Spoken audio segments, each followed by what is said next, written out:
جو کھڑے اور بیٹھے اور لیٹے ہر حال میں اللہ کو یاد کرتے اور آسمان اور زمین کی پیدائش میں غور کرتے اور کہتے ہیں کہ اے پروردگار تو نے اس کائنات کو بے فائدہ نہیں پیدا کیا، تو پاک ہے، تو قیامت کے دن ہمیں دوزخ کے عذاب سے بچائیو۔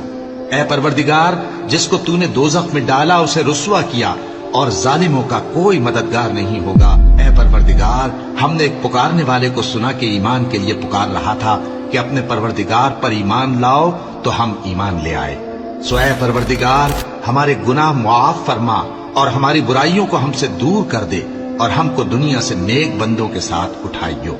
اے پروردگار تو نے جن جن چیزوں کے ہم سے اپنے پیغمبروں کے واسطے سے وعدے کیے ہیں وہ ہمیں عطا فرما اور قیامت کے دن ہمیں رسوا نہ کیجیو۔ کچھ شک نہیں کہ تو خلاف وعدہ نہیں کرے گا۔ تو ان کے پروردگار نے ان کی دعا قبول کر لی اور فرمایا کہ میں کسی عمل کرنے والے کے عمل کو مرد ہو یا عورت ضائع نہیں کرتا۔